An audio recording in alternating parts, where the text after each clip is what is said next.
Alright, testing, testing, 1, 2, 3. Can everyone hear me? We are back. Let's see.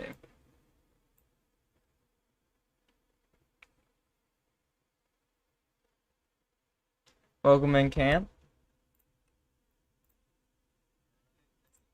Alright, sounds good on my end.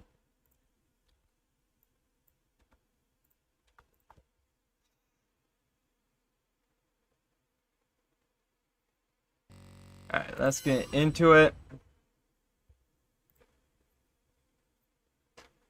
Alright. So first off, I do want to apologize for not being able to go live for our moderate risk yesterday. Was it yesterday? Yes. And for the other previous severe weather events we had, I have been watching them very closely as well. So I do want to go over some severe weather events, just to, see what the updated things are for the National Weather Service ratings. And since I haven't been there, just thought it would be nice to be live again.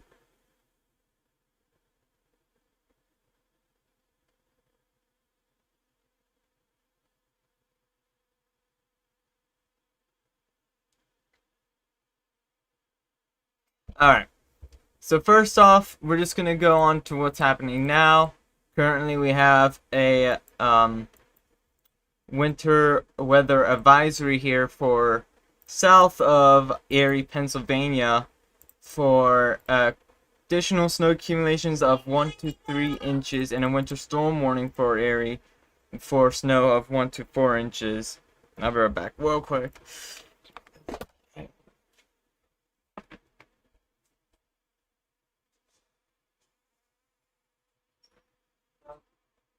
Wait, Alright,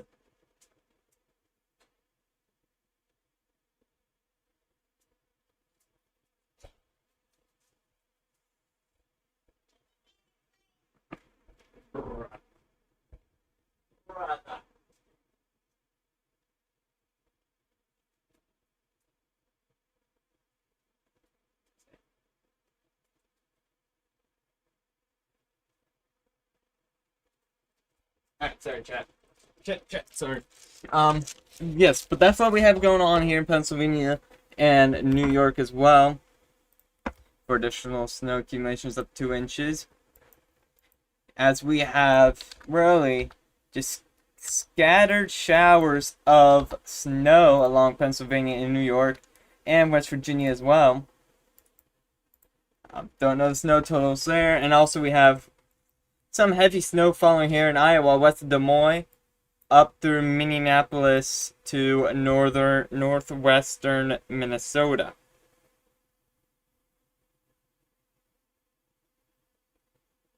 Okay.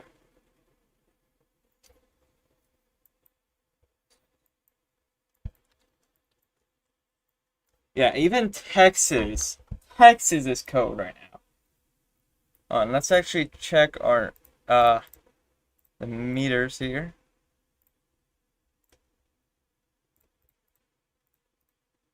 See what we got going on. Yeah, some parts of Texas are seeing around 60-50 degrees. Some spots could be in the 80s. Again. A little bit chilly here in Texas because you guys are used to 100 degrees. But yeah, we have since that cold front we had that literally kept going through the U.S., just continued to bring down cold air and had widespread snow. Well, not that. All throughout here.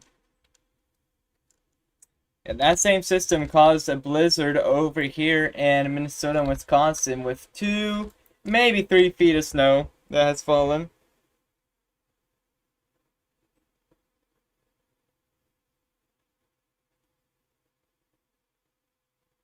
Yeah, 2 to 3 feet of snow is insane.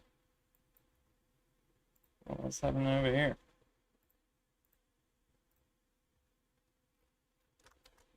The rain. Yeah, so hold on, let me get this up real quick.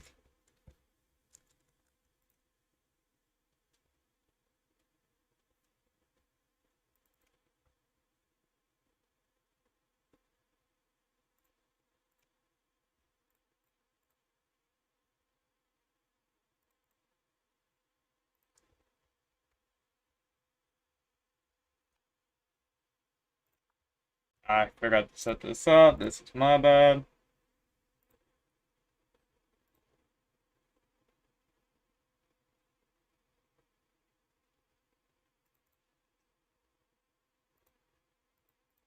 I want this.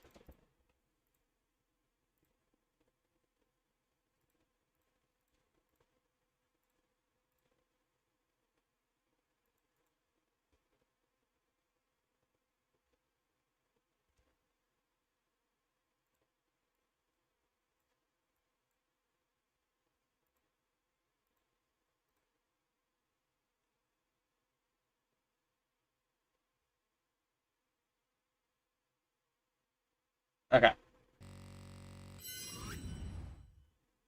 Right. So this was our first.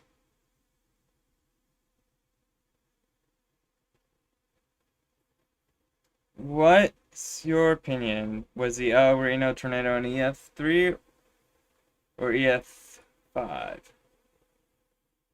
The El Reno going to assume the EF5 happened in El Reno. Where's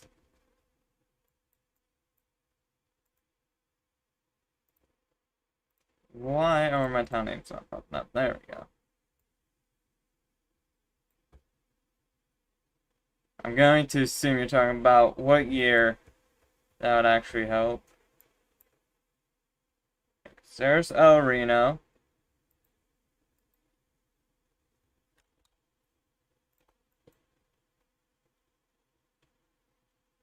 Is it El Reno Piedmont? I think it was an EF5, in my opinion.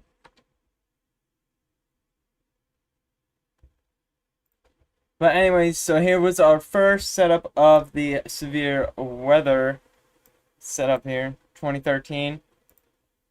I'd say I was leaning more to EF5. But here was our first from March. And my stuff is broken. What you love to see. Yeah, here we are.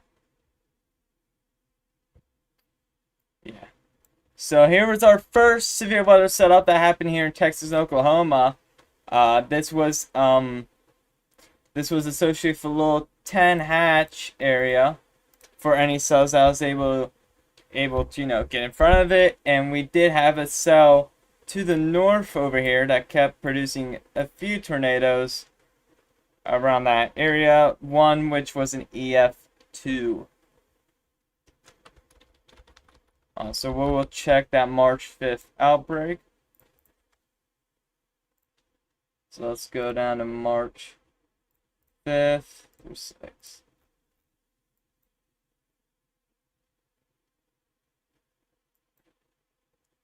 Is this from March 6th? Yes. Yeah. So out of that 10% hatch, we did only have a few tornadoes that were confirmed from this threat. Again, we have an EF0 here, southwest of Wichita, Kansas. And then it produced another brief spin up. EF1 north of Enid.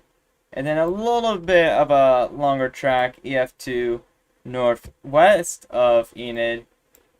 And then another EF2 to EF1. So this cell just kept producing tornadoes until it reached around here. Yeah, but we were seeing, storms over here actually to do something, because this was our main hatch threat was.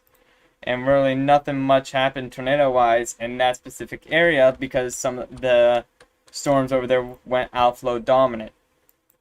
Outflow dominant means that the code air.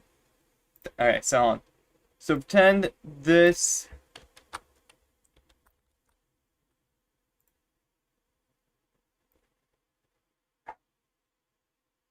Pretend this was a storm. All that rain cooled air is going up into the storm, which makes it have a little hook echo with it. You know, there's your hail core, and then just rain around it. If this gets way too much rain cooled air, the hook's going to eventually curve, and then there's going to form an outflow boundary, which is just going to make this storm's outflow dominant. Which means they really don't have a chance to produce a tornado unless, you know, the outflow boundaries here, unless the storm is able to hatch onto that outflow boundary, then it has another chance of producing a tornado. But if the storm is behind, that's the storm, behind the outflow boundary, that it has no chance of producing a tornado. Overall, eventually the outflow boundary is going to kill the storms. Outflow boundaries are storms' worst nightmare.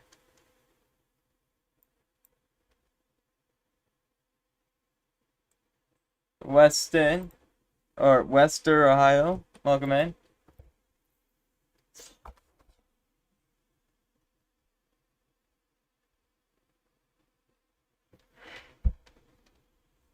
But anyways, continuing on.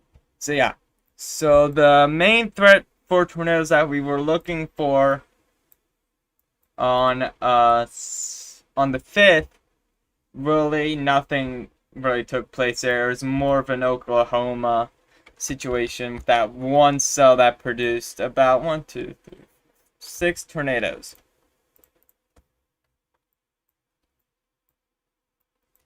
Now we are going to move on to the next threat. And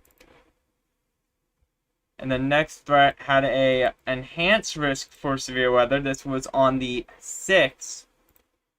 So I'm gonna close out this. So yeah, here's the next threat. I have a better one right here.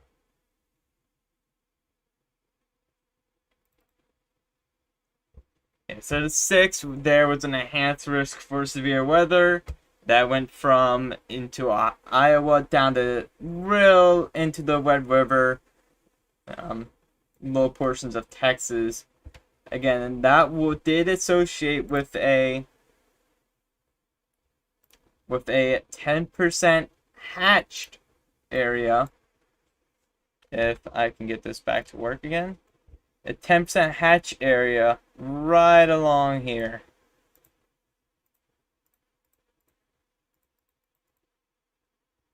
And this was a SIG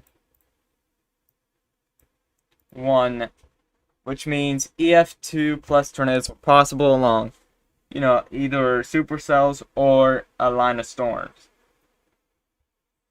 So if I actually look back through this, I gotta find actually when this actually took place. Yikes. Oh, yeah. And however, Michigan was part of a marginal risk. But here's the thing though. Michigan was our first, that had the first tornado on the ground of that day, 3:09 p.m. Let's go to 3:09 p.m. Let's look at the 6th. 6th. We're gonna go to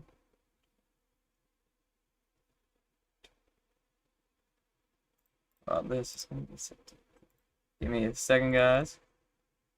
13.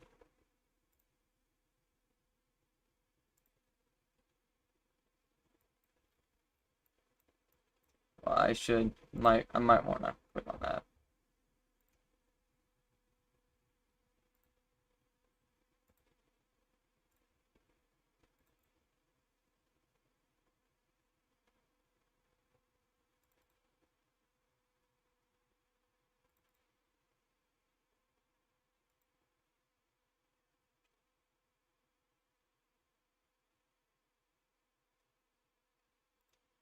Yes.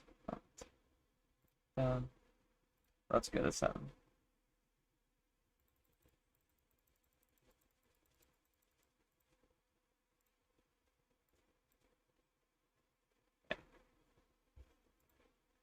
I clicked the 5th, not the 6th. I clicked February. Wow. No wonder that didn't work.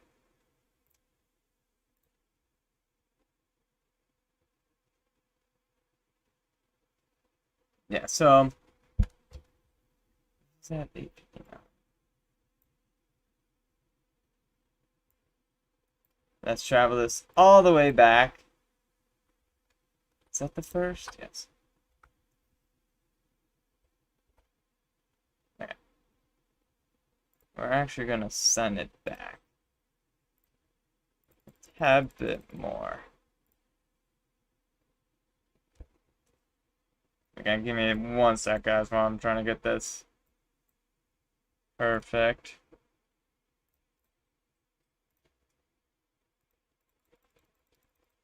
Alright, here we are. We're just to 3 o'clock.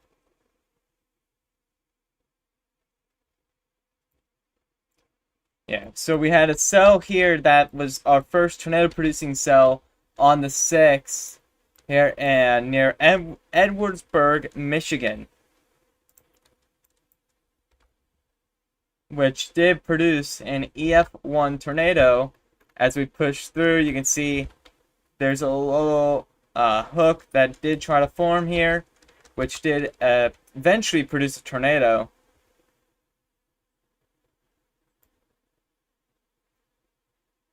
Yeah.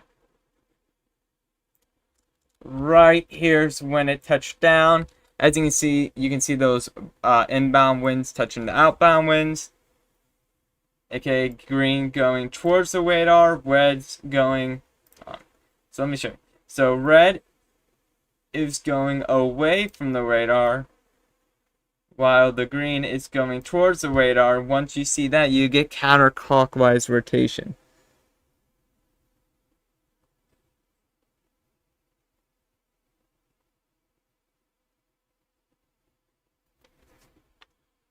Well, I see my history is doing good.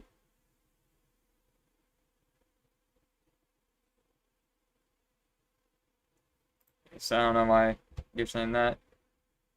But let's just look at the cell first. Actually, can I just look at dual? Or, no, do I have to have it without?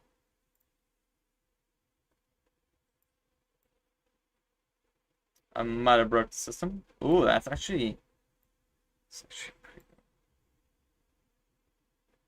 good. But yeah. So Edwardsburg barely dodged a bullet. The tornado did form to the north. Again, I was tracking this as well.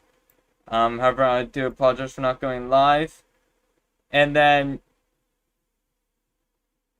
I'm actually curious. Did it include north?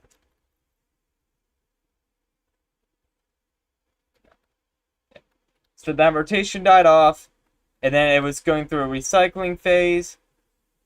Eventually, a new hook formed, and yet again, it produced another tornado, a stronger tornado right there. As you can see, those velocity couplets, you can really see those the greens that are going towards the radar, and the yellow and a little bluish going away from the radar. That does indicate a potential strong tornado on the ground as it continued heading into Three Rivers, Michigan. And that did eventually produce EF2 damage in Three Rivers. I'm not really going to show the damage, but much longer track tornado. It was on the ground for 12 miles.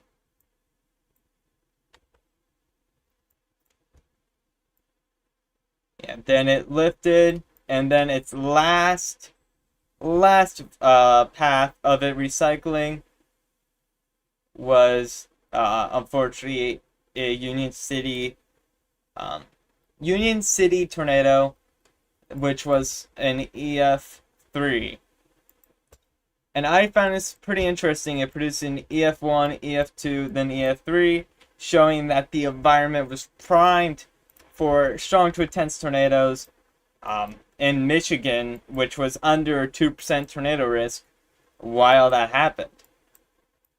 Did not expect it. Surely it came out of nowhere.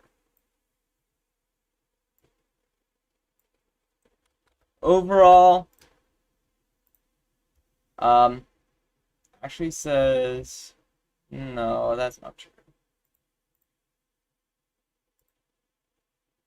How do I get this stupid EF1 to freaking out of here?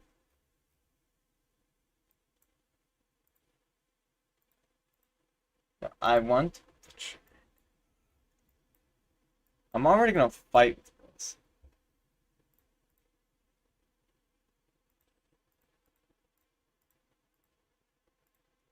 Okay, there we go. So yeah, overall, the Union City tornado put 12 injuries and 3 fatalities. So again, hopes for speedy recovery for Union City and surrounding areas. The EF2 injured 10 people. Thankfully, no fatalities. And 1 fatality from north of Edwardsburg EF1 tornado. So overall, we have 10, 12, so that's 22. 22 injuries. That was 1. And 4 deaths from that one cell. Again, hope and prayers goes out to Union City and surrounding areas. And then for our main threat that was supposed to be over here in Oklahoma, really didn't perform. It really did not see that threat kick off at all. Oh, actually we did. I need to scroll. I'm so stupid.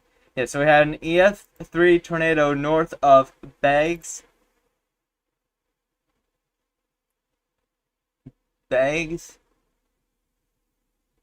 Oklahoma.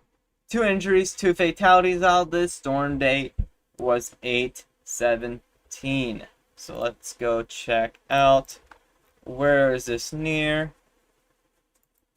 Tulsa. What would be the closer?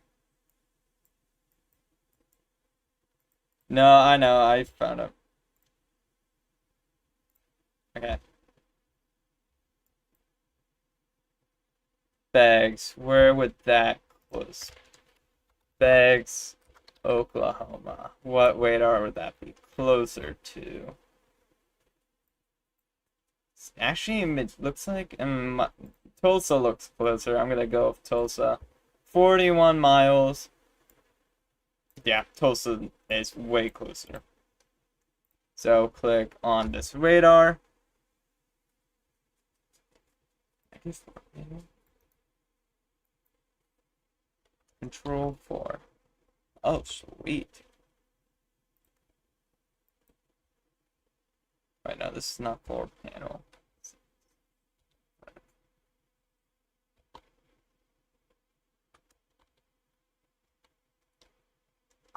There we go. That is more like it.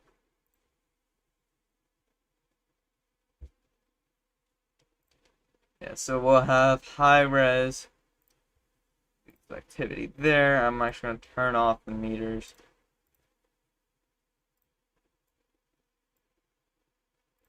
NWS Tulsa.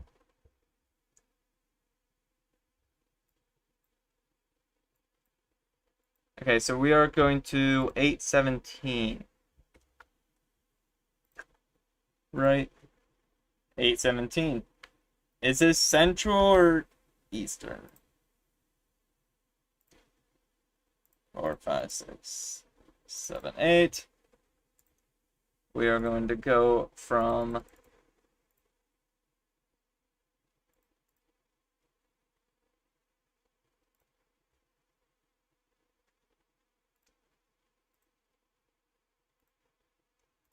the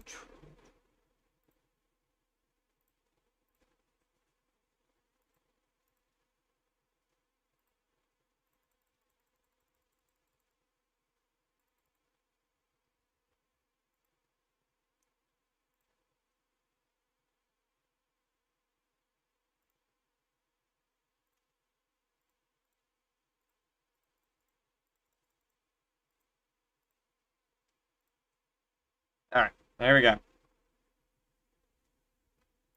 Hopefully this doesn't crash. I'm hoping it doesn't.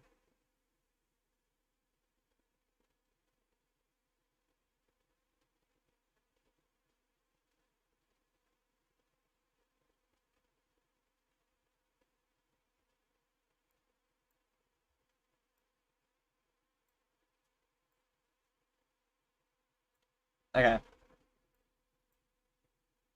Yeah, so for Beggs, Oklahoma, there's Beggs, and there was the area of rotation just west of Beggs around 4:53 p.m. Central.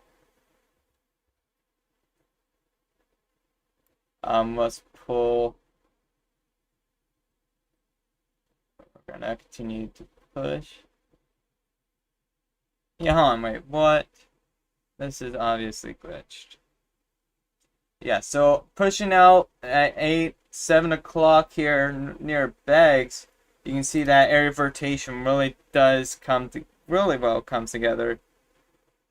Okay, text messages, just spams. Yeah, so Beggs, Oklahoma nearly dodged a bullet. Just part of the north side, and you can also see we did have a debris signature, a TDS, which is the tornado debris signature, that really did continue until and finally lifted north of Winchester, Oklahoma. Again, 2 fatalities and 2 deaths came out of it.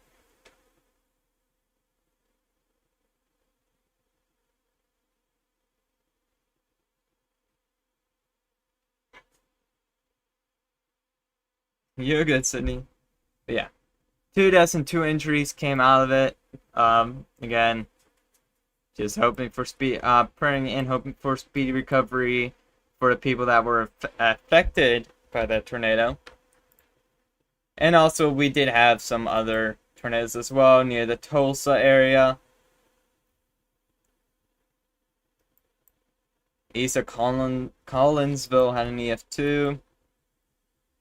Yeah, that was mostly it from that threat. And then Kansas City, oh yeah, Kansas City also did get a tornado. A weak tornado. Still a tornado.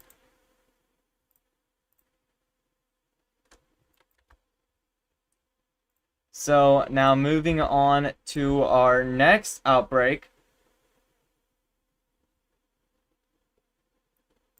which was here. Tuesday, March 10th, 2026. Severe or tornado outbreak.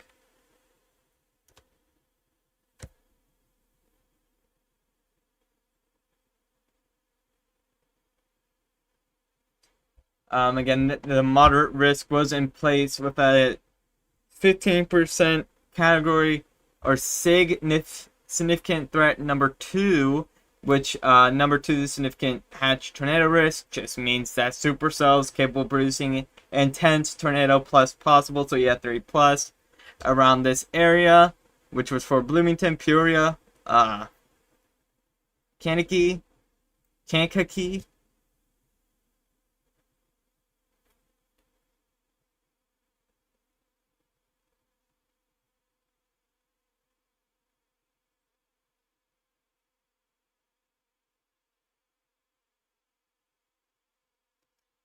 Yeah.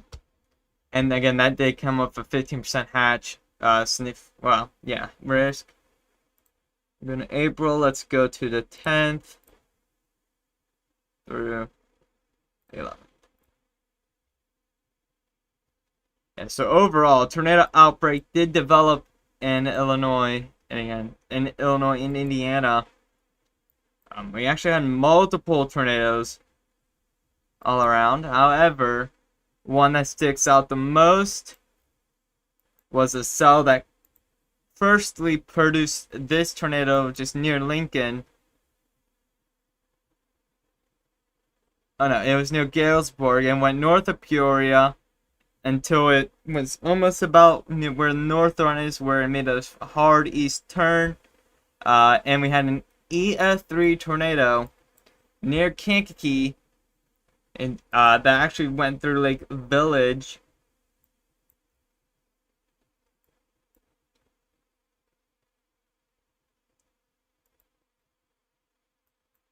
And out of that, I was expecting that. I was confirmed 3 fatalities and 11 injuries from that specific tornado.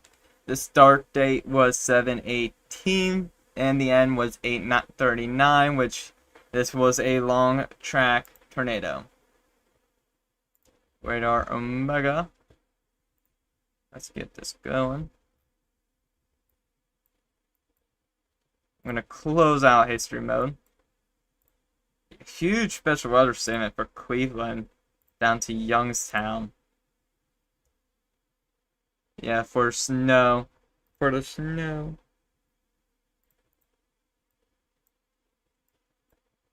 Let's see.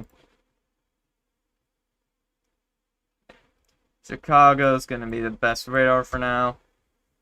Let's go back to the 10th.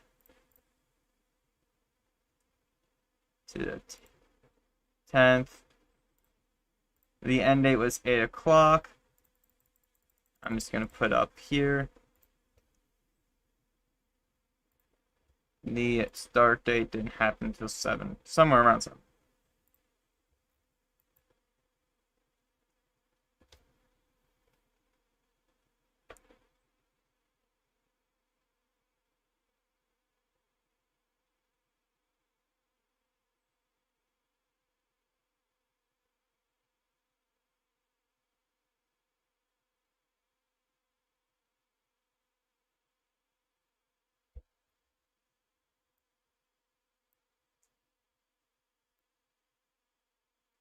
Yeah, so here was this supercell that was near Kankakee that had up to 3-inch hail. And then as soon as this started hooking, and this produced a tornado right near Kankakee, this destructive storm was throwing hail back here in Storm Chasers.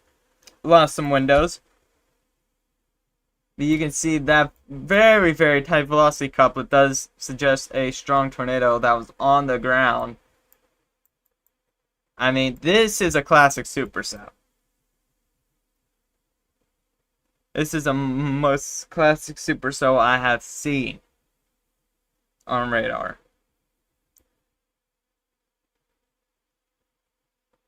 And again, as it continues heading into the Indiana border, this thing still just kept in strength as it hit the small town of Lake Village.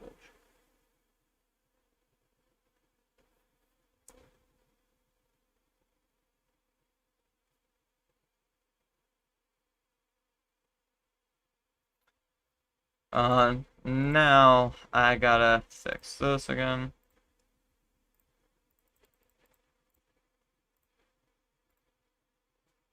And I won't be discussing about all the severe weather events, like slight risk I won't really talk about much, because nothing really happened.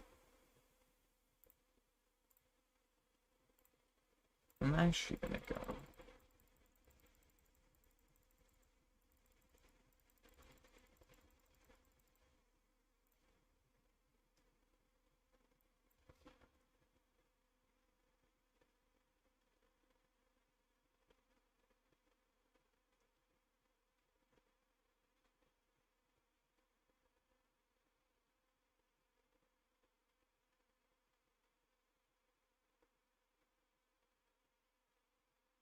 Okay, loaded.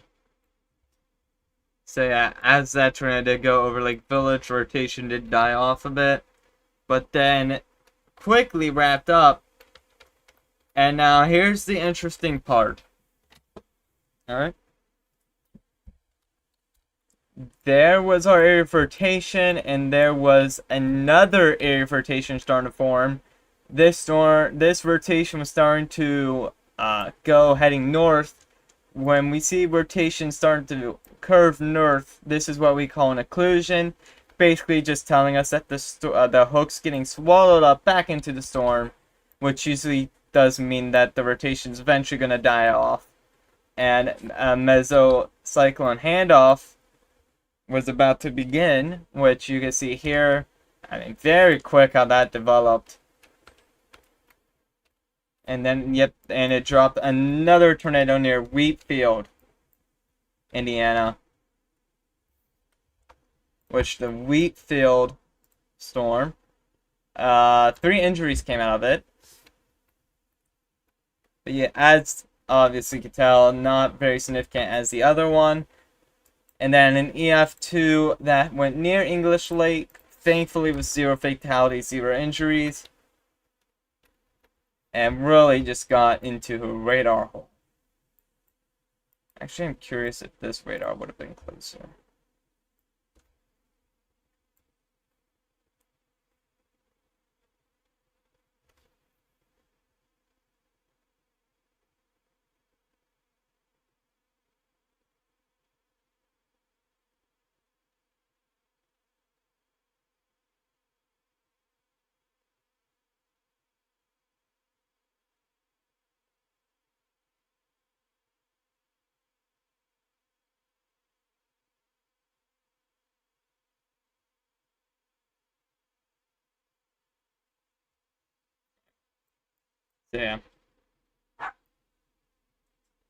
So yeah, Wheatfield, and then it recycled again at near Knox, Indiana.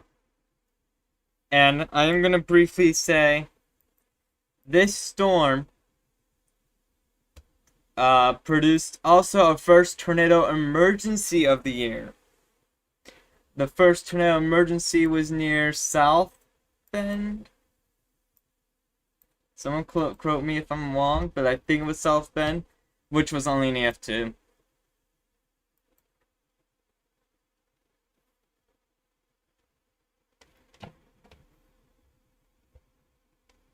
Hold on, guys. I'll be right back real quick. I'm sorry.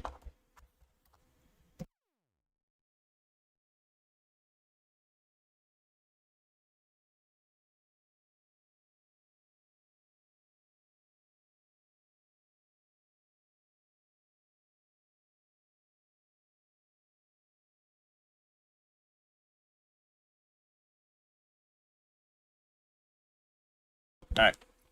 So, however, I'm done talking about the other events. I'm gonna go with our moderate risks for severe weather. That was over here with the 16% hatch wind risk. As the cold front was fastly heading east, very quickly, around 80 miles per hour, as again the storm is heading east. It slowed down here, but the one thing that made our threat not perform well was a cloud cover. Just cloud cover along the line.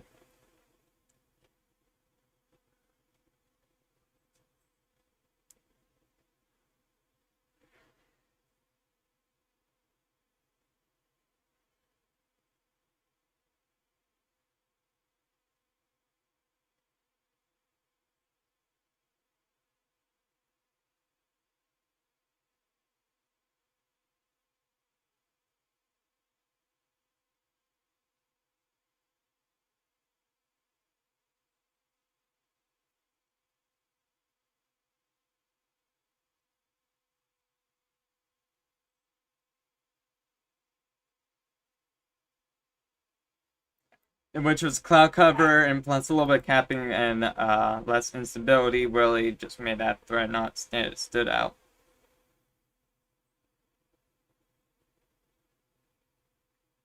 So I have to go. I'm gonna get maybe a shamrock shake, but I'll be back.